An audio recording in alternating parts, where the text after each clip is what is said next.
کسی بھی عاقل و بالغ لڑکے یا لڑکی پر نکاح کے سلسلے میں جبر نہیں کیا جا سکتا۔ قرآن مجید میں اللہ تعالیٰ کا ارشاد ہے، تو ان عورتوں سے نکاح کرو جو تمہارے لیے پسندیدہ اور حلال ہوں۔ النساء اور حضرت ابو ہریرہ سے روایت ہے کہ نبی کریم صلی اللہ علیہ وسلم نے فرمایا، غیر شادی شدہ کا نکاح اس سے پوچھے بغیر نہیں کیا جائے اور کنواری کا بغیر اجازت نکاح نہ کیا جائے۔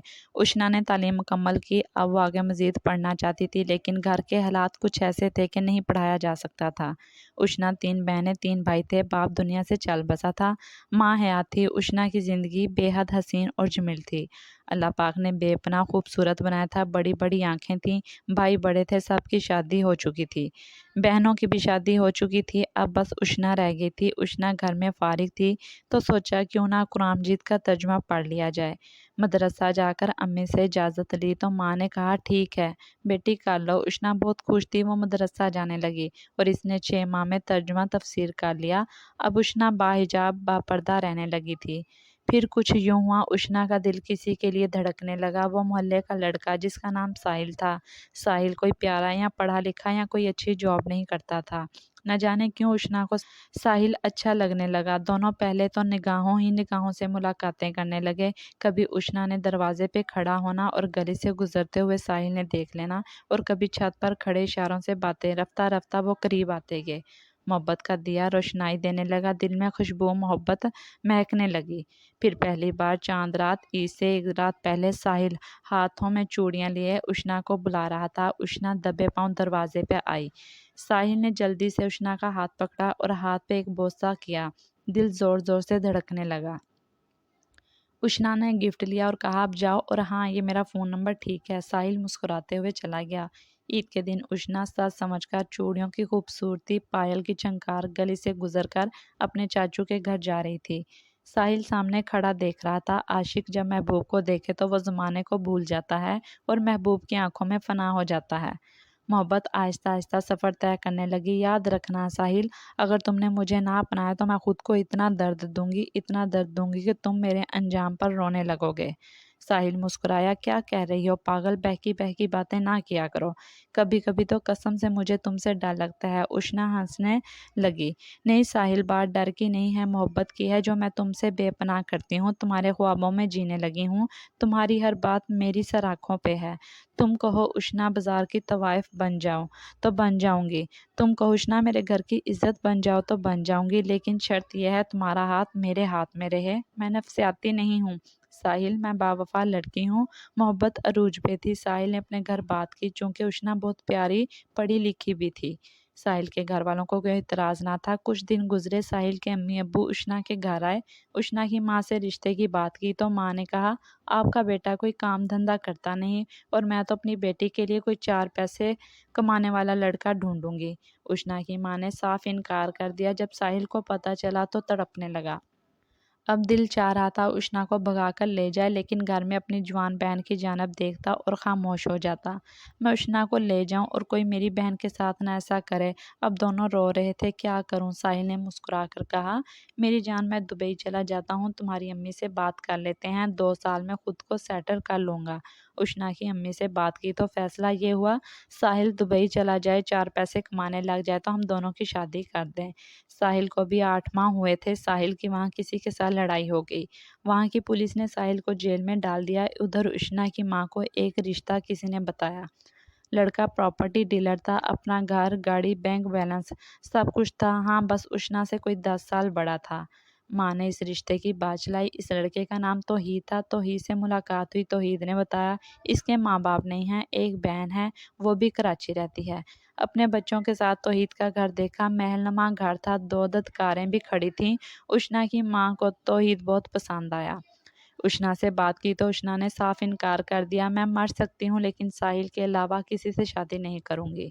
ماں نے عشنا کو مجبور کیا، شادی کے لیے عشنا کو اپنی قسم دی، توحید سے شادی کرو۔ عشنا روتی چیختی رہی۔ ادھر ساحل کا نمبر بند تھا، کیا کرتی، کس کو بتاتی، بھائی جو پوچھتے نہ تھے، ماں کے سامنے کوئی بولتا نہ تھا۔ ماں نے خودکشی کی کوشش کی، اگر شادی نہ کی تم نے توحید سے تو میں خود کو آگ لگا کر جلا دوں گی۔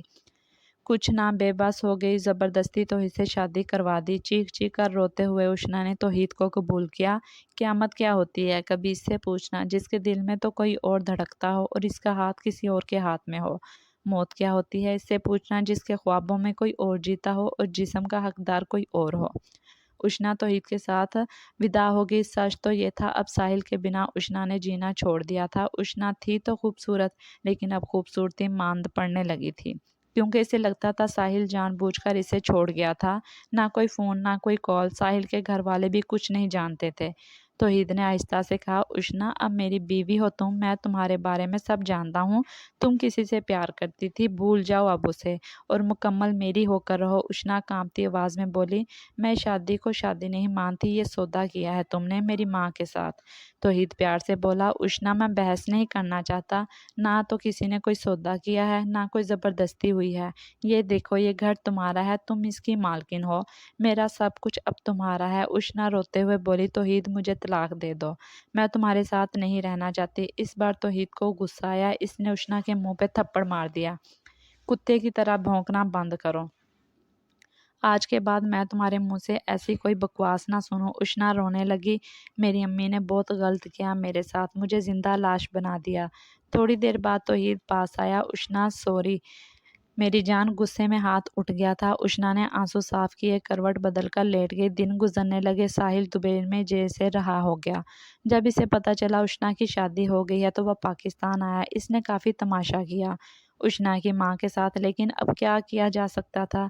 साहिल के माँ बाप ने समझाया, बेटा अब जो होना था हो गया, हर काम में अल्लाह पाक की बेहतरी होती है। साहिल की शादी भी होगी किसी और के साथ। अब वक्त गुजरने लगा था। उष्णा खामोश हो गई थी।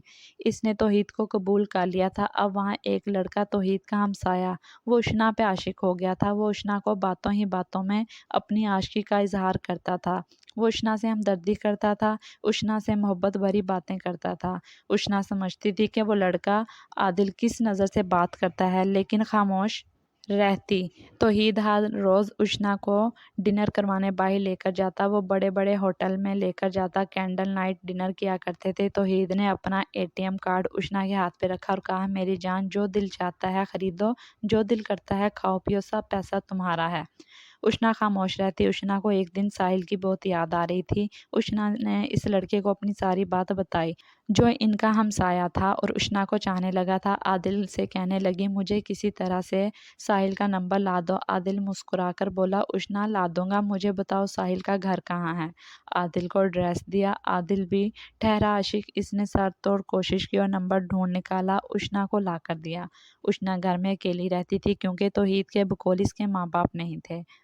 आदिल पास बैठा था। उष्णा से कहने लगा, आपका साहिल तो दुबई रहता है, वो अपनी बीवी बच्चों को भी साथ ले गया है, ये इसका नंबर मुश्किल से मिला है। उष्णा ने थैंक्स अदा किया। आदिल ने आस्था से कहा, उष्णा एक बात पूछूं। उष्णा ने हाँ में सर हिलाया। आदिल प्यार से बोला, आपका शौहर तौहीद हर रोज़ आपको डिनर के लिए लेकर जाता है, फिर आप देर रात वापस आते हैं, तो आप घर में खाना बना लिया करें। क्या आपको खाना बनाना नहीं आता। उष्णा की आंखों से न जाने क्यों आंसू झलक आए थे। आहिस्ता से बोली, आदिल कुछ सवालात के जवाब होते हुए भी लाजवाब होते हैं। इतना कहकर उष्णा ने कहा, अब तुम जाओ, तौहीद आता होगा। तौहीद घर आया। उष्णा मेरी जान, तुम अभी तक रेडी नहीं हुई। उष्णा आहिस्ता से बोली, तौहीद आज मेरा दिल नहीं है बाहर जाने का। तौहीद मुस्कुराकर बोला, क्यों मेरी जान। उष्णा कांपती आवाज़ में बोली, थक गई हूँ, मैं न जाने क्यों। तौहीद मैं आपके साथ पिछले 4 साल से रह रही हूँ, आप मुझे अब तलाक दे सकते हो। तौहीद गुस्से से बोला, बकवास ना करो। तौहीद इतना कहकर घर से बाहर चला गया। उष्णा ने साहिल का नंबर डायल किया। साहिल ने देखा पाकिस्तान का नंबर है। फ़ोन कान के साथ लगाया। हेलो, दूसरी जानिब से आवाज़ आई, जिसमें न जाने कितना दर्द था। हेलो साहिल। उष्णा की आवाज़ सुनते ही तड़पने लगा। साहिल खामोश हो गया, खुद को संभाला। उष्णा रोते हुए बोली, साहिल क्या 2 मिनट बात कर सकती हूँ। साहिल ने प्यार से बोला, हाँ उष्णा बताओ कैसी हो। उष्णा रोने लगी, साहिल मैं ठीक नहीं हूँ। साहिल ने पूछा, क्या हुआ है। उष्णा चीख कर रोने लगी, मैं बिखर चुकी हूँ साहिल, मुझ पे जुल्म ढाए जा रहे हैं, मुझे बचा लो आकर।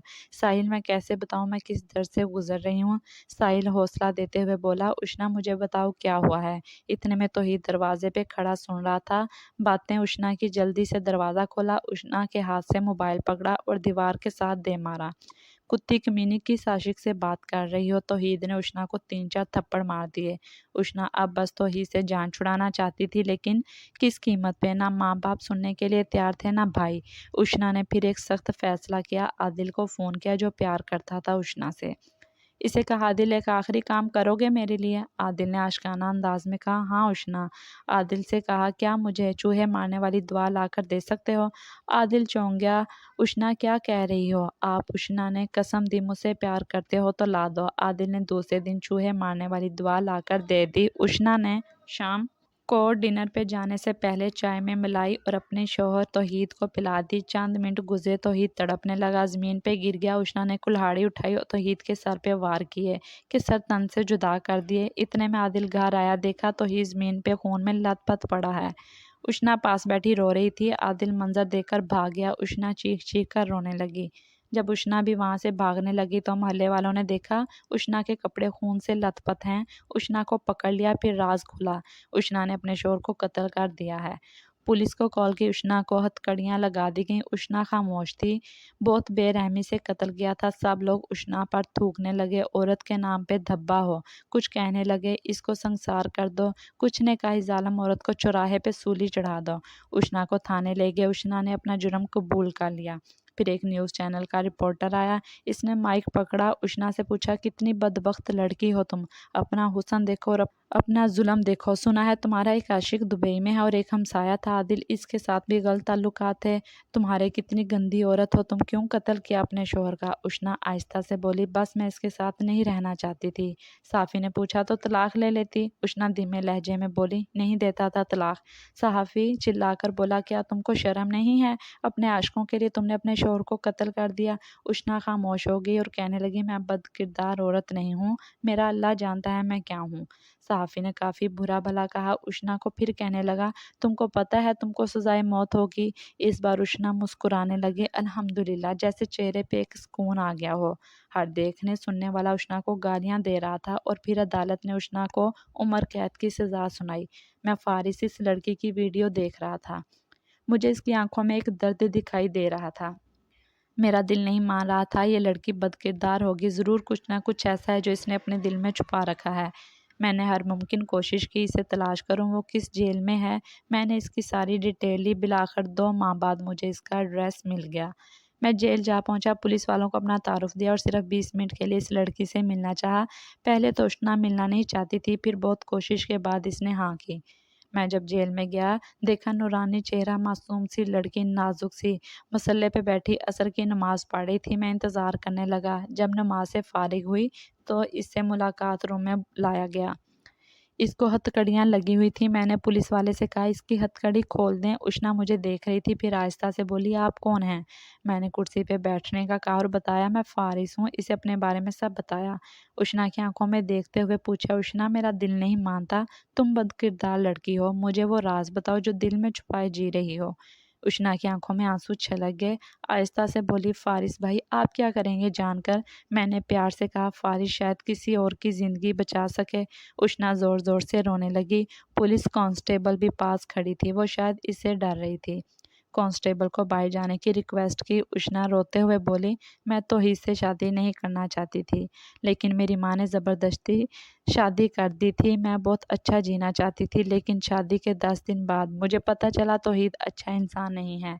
वो लड़कियों से जिस्म फरोशी करवाता था, वो दलाल था। वो मुझे हर शाम डिनर के नाम पर ले जाता और मुझसे भी जिस्म फरोशी करवाता था। मैंने कितनी बार वहाँ से भागना चाहा, लेकिन इसके हाथ बहुत दूर तक फैले हुए थे। वो मुझे कत्ल कर देता। इसने मेरी तरह बहुत सी लड़कियों को अपने जाल में फंसाया हुआ था। मैं इस दलदल से निकलना चाहती थी, लेकिन मैं बेबस थी। तौहीद मुझे 50 लाख में किसी को बेचने वाला था। मैं क्या करती, मुझे कोई रास्ता दिखाई नहीं दे रहा था। मुझे मजबूर होकर ये कदम उठाना पड़ा। ना माँ ने मेरी खबर ली, ना भाइयों ने, और मैं क्रिमिनल बन गई, मैं कातिल बन गई। फारिस भाई, मियाँ बीवी का रिश्ता बहुत पाकीज़ा रिश्ता होता है। किस पे यकीन किया जाए? खून सफ़ेद हो चुके हैं और लोग दरिंदे। मेरी माँ के एक गलत फैसले ने मुझे उम्र कैद की मुजरमा बना दिया। मैं किसे गलत कहूँ और किसे अच्छा? इतने में मुलाकात का टाइम ख़त्म हुआ। मैं मासूम से चेहरे की जानब देखने लगा। वो बेचारी उष्णा बेगुनाह फना कर दी गई। मियाँ बीवी का रिश्ता अनमोल होता है। ये भी दरिंदा बन गया कि इस पे यकीन करें। किस पे भरोसा, किसको अपना कहें, किसको अपनी इज्जत का मुहाफिज समझें। बहुत से तो ही जो मर्द बनकर ना जाने कितनी उशना को फना कर रहे हैं, खुदा जाने। मैं तो इतना कहूँगा, माँ बाप सोच समझ कर फैसला करें। फारिस साहिब मर्दों या मियाँ बीवी के रिश्तों को गलत नहीं कह रहा, लेकिन एक हकीकत जो ज़माने में वो बयान की है, ये कोई अफसाना नहीं, बिल्कुल हकीकत है।